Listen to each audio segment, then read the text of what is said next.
Another ramble. Today I have several topics I want to touch on, and when I think upon them, they're so interconnected. Um, for instance, I wanted to talk about hypersensitivity and managing our hypersensitivity, and maybe how hypersensitive systems could be the root cause of depression and anxiety and our inability to feel connected with life. You know, I was also thinking about talking about a blocked heart chakra, and they're also interconnected. And I don't know how this is going to come out really, but I'm just going to, I guess, speak as things come up and let's see how it goes. So,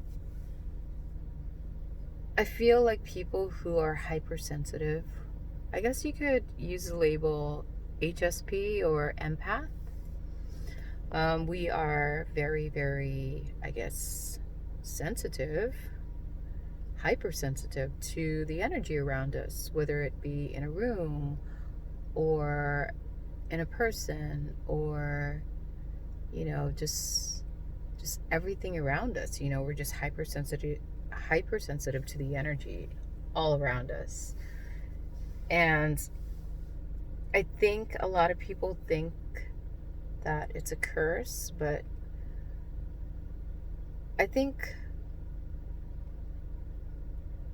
it seems that way because we haven't been taught how to manage it. Like nothing's wrong with being able to feel or sense something deeply. It's when we're not able to manage our reactions to things that don't align with our preferences. That's when I think a lot of problems occur. So, hypersensitive people, and this is just a few examples, but they're hypersensitive to light, bright lights or loud noises, or maybe abrasive personalities, or there's or the media that they consume or the food that they consume. There's just so many things that somebody's system can be very sensitive to. And I think that's the first step in the right direction, acknowledging your sensitivity. But then also, I think the next step is recognizing your triggers and recognizing how you react to these triggers.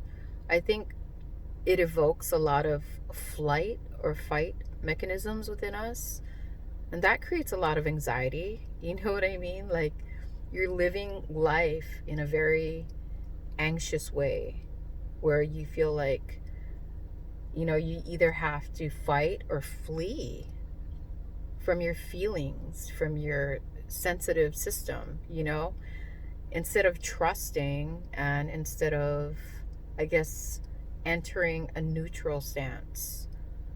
So, and I think there's steps towards these things. Like the first step is acknowledging you're hypersensitive. The second thing is acknowledging your triggers. The next thing is acknowledging that you react to a lot of your triggers and you enter into a state of anxiety that causes you to want to fight or flee or block, you know? And I guess once you realize these things and you realize that your hypersensitivity works against you instead of works with you, then you take steps towards managing. And I think managing can be applied to an array of things in life, like money management or time management or managing your relationships or managing whatever, but yeah, I mean, manage your hypersensitivity. I think once you get a good grasp on that, then life isn't as, I guess, chaotic or hard to deal with. It's about just, again, just being aware, and then taking the necessary steps to self management, you know? So, like a good example, and this is just off the top of my head, but say you enter a space and there's a lot of loud noises going on. I think we have a tendency to either, well, we react, it's like, oh, I don't like that noise. Like, what's that noise? Where is it coming from? Why are they doing that? But instead of like getting reactive, just kind of recognize that, okay, there's a loud noise going on. I notice I'm sensitive to it. I don't like it. But I'm gonna enter a neutral stance. I'm gonna allow myself to enter a neutral stance and accept that there is a loud noise and it's gonna pass. Instead of like fighting it and or fleeing. And I think hypersensitive people also do this in relationships. And that's why we feel alone. That's why we feel disconnected. That's why, we block ourselves. We block ourselves from having these really deep and fulfilling connections, because ultimately we are constantly in a state of anxiety. And the natural reaction to anxiety or fear is to flee or fight, So that's why we block people. That's why we run away, or that's why we create conflict. Maybe not with others, but most definitely within ourselves. It's the ultimate, how do I word this? You're basically living life in the mental space where you don't trust that things are happening as they should. A lot of things are happening outside of you that are beyond your control.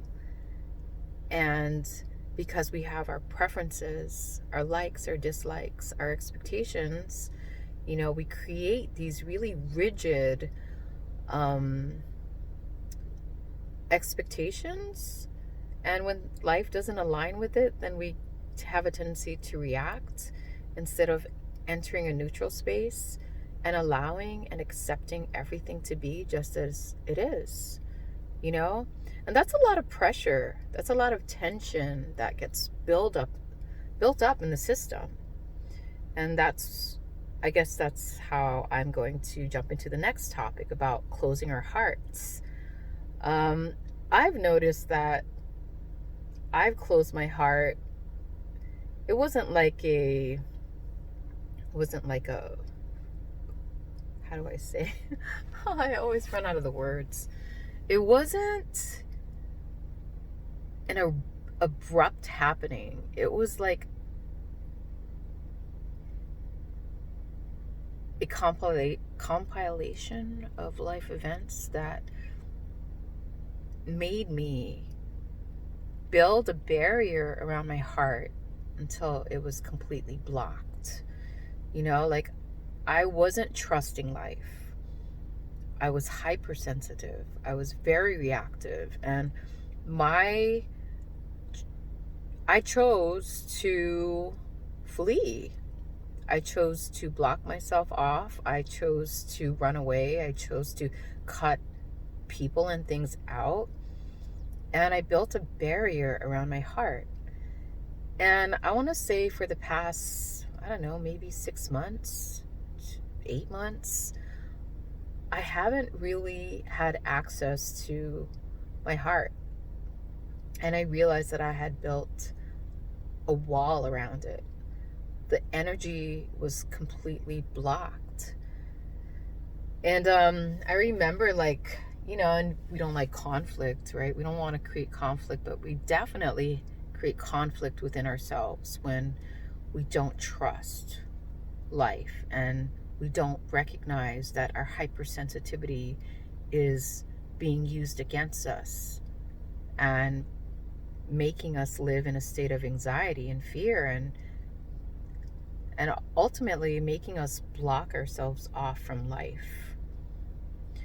But anyways, my heart was blocked. I wasn't really feeling too much of anything deeply because I was tired of feeling pain, I suppose.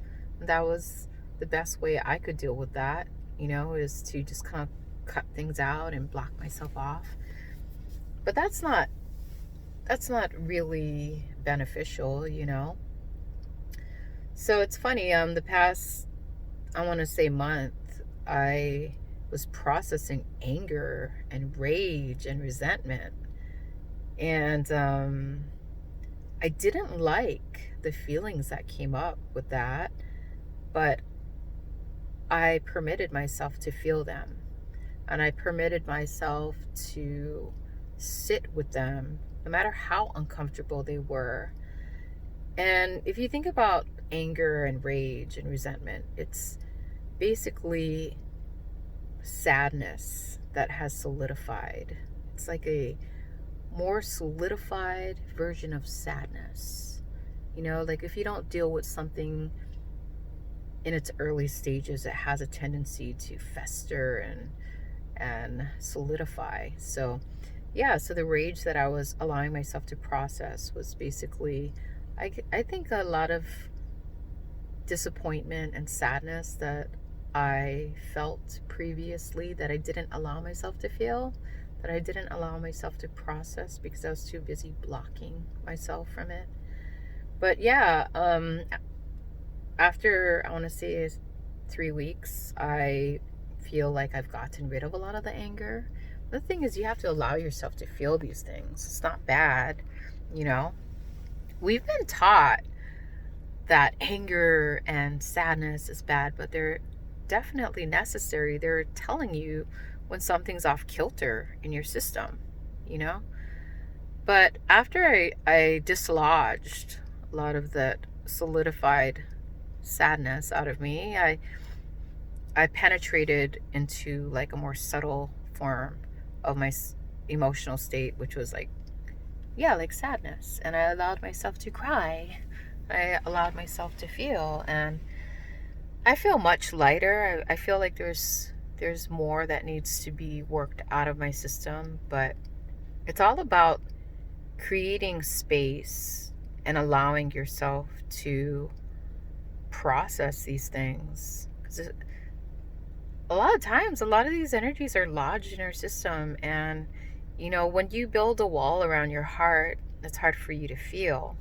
It's hard for you to like access, a lot of the things that we value. But I mean, I could go into other topics as well, but my whole point in this video is, allow yourself to feel, allow yourself to process, allow yourself to remove the barriers that you've created around your heart. And I take full responsibility. I think it has something to do with mismanagement of my hypersensitivity. But then at the same time, I'm not being hard on myself because, nobody has taught us how to do these things, and we're just kind of figuring it out on our own, and we're floundering, and we're trying to like just make the best of each day, in the best possible way based on what we know. But I think, like just coming to the realization that hypersensitivity can be managed in a way that makes you less anxious, less depressed, and it helps you to harmonize, and I think that's our priority in life, is to harmonize. when it oh gosh, I could go on and on. I feel like, so if I were to touch on, I want to say, our current situation. Our current situation, I feel, is really, really triggering people into feeling a lot of fear and worry and anxiety. And of course, depression and fight and flight mode and closing down of the heart, you know. And it's so important to remember that we're all in this together. And I don't know, there's a lot of agendas that the media feeds us, a lot of like terror and fear, but we need to remember that we can, how do I say, manage ourselves in a way where these things do not affect our ability to see and think clearly. So, like the media, and I don't know, I stopped watching TV years ago, and maybe that's why I'm able to have these realizations about myself, about life in general. But I tuned out of the media a long time ago. But based on what people tell me, I feel like they're evoking and encouraging people to fight against one another, whether it be through the political field or this mask life or racial things, religious. They're stoking a fire to prevent us from unifying and to prevent us from realizing that we're all in the same ship. We're all in the same boat, and we're all in this together, you know? But I don't think a lot of people realize it, but I think more and more people are waking up to it, you know? Like, I feel like going back to like hypersensitivity and feeling anxious and feeling fear and the fight and flight and the closing down of the heart, you know, that prevents us from accessing our power to unify and to work together. You know, I feel like the media is promoting like getting people to work against each other. You know, it's funny. I had this conversation the other day, and I was thinking like the media is not managing their distribution of information properly. I was telling a friend of mine that, you know, they're putting out a lot of like fear-based like things, like, you know, this racial wars, political wars, I don't know, pharmaceuticals pushing drugs on you, um, all these unhealthy ideas and imagery and, you know, like, I don't know, just so much nonsense, a lot of ridiculousness. And, you know, to some degree, if you're consuming these information, it is affecting you on a subconscious level. Subconscious, conscious, it's affecting you. And I was thinking like what a poor way to use media, you know, when you could be like outletting things to promote well-being, like teaching people how to breathe properly, or, you know, teaching people how to meditate, or holistic healing, you know, like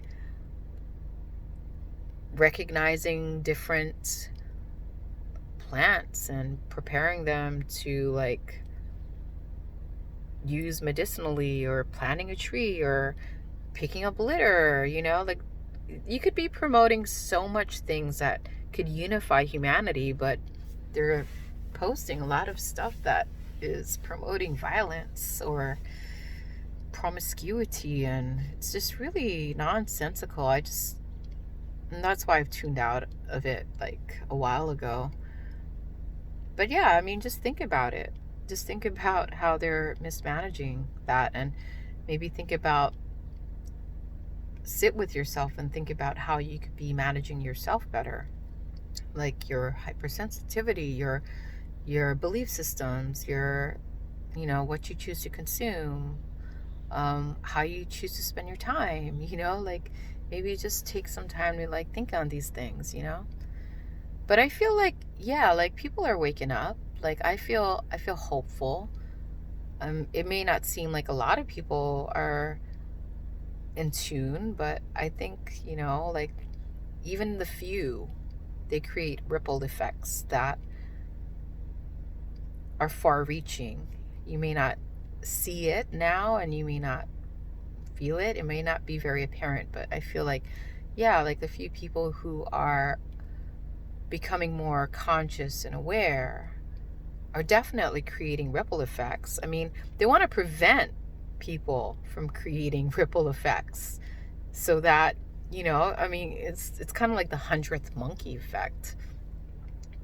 Like I don't know, you have to look that up. I've been talking for 21 minutes. Hmm. So, I mean, another topic that I could kind of touch on that's also related to a lot of the other stuff I've touched on is, our expectations of trying to extract things from another person. I've come to realize that nobody can give you what you need. You have to give yourself what you need.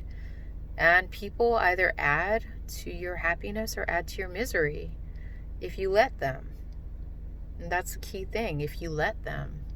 There could be people around you that are trying to like shower happiness and joy in your life, and you're blocking them, or there could be people around you that are trying to pull you down into a miserable state and you're allowing them to. So, I mean, I feel like you have everything you need within yourself, and you need to allow yourself to access those things and activate those things. And the people that come in your life either add to your happiness or your misery if you let them. But you can't expect somebody to complete you or expect someone to fulfill you. That's really how do I say, a heavy burden to place on someone else. And I think you have to go through several life experiences to realize that, it all emanates from within you. I think I covered most of the things that were circulating in my mind.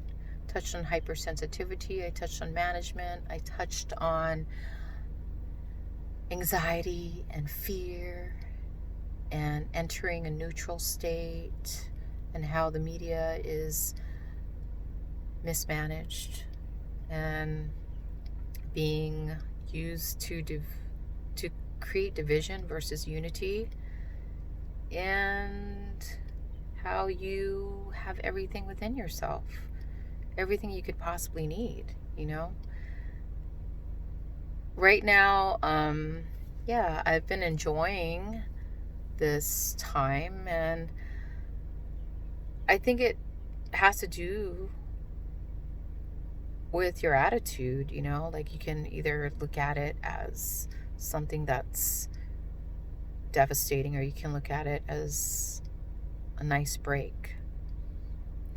And I've been using this time mostly to just kind of tune into myself, to manage things within myself, to acknowledge things, to release things that no longer serve me. And I've been kind of working on not only opening myself more and entering a more trusting and neutral space, but I've been also working on like releasing blocks and locks in my system. And I'm talking about mental, emotional, physical. A lot of times when you feel pain in your body, it's because it's a energy that's been lodged, and there's no like way for anything to move, you know And so I think deep breathing and stretching helps with that. And also acknowledging a lot of like mental, emotional things that you've been holding on to that it's no longer necessary. It's just heavy. It's heavy and it's time to let go. Anyways, thank you. If you've made it this far, thank you for watching. Thank you for your time. And if you learned something cool, if you didn't, that's cool too. Blessings to one and all. Amen.